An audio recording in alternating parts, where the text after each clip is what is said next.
হিঙ্গলগঞ্জের community হলে যুবসাথীর প্রকল্পের রেজিস্ট্রেশনের ক্যাম্প।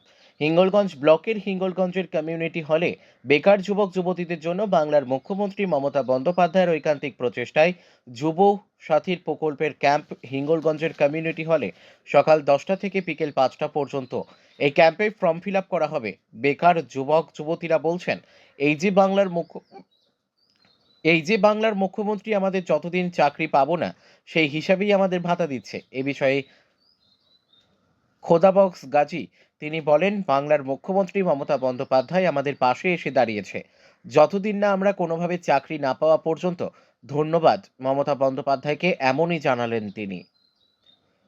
বসিরহাট থেকে প্রদীপ সরকারের রিপোর্ট, বিগ নিউজ বাংলা। দেখেছেন যে বেকার যুবকরা তারা যদি এই টাকাটা পান তাহলে তারা সামনের দিনে তাদের চাকরির ক্ষেত্রে ফর্ম ফিল আপ থেকে শুরু করে তাদের বিভিন্ন রকম সহযোগিতা হবে। তাই মাননীয় মুখ্যমন্ত্রীর স্বপ্নের প্রকল্প এই যুবসাথী প্রকল্প, এবং তিনি চালু করেছেন।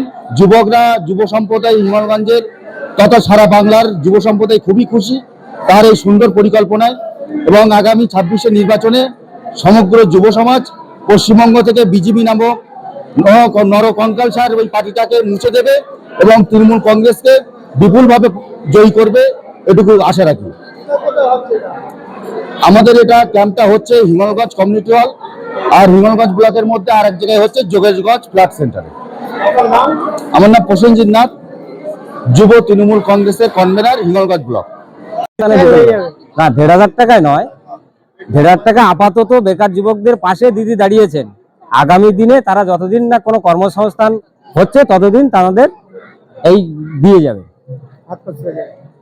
নাম খোদাবক্স গাজী।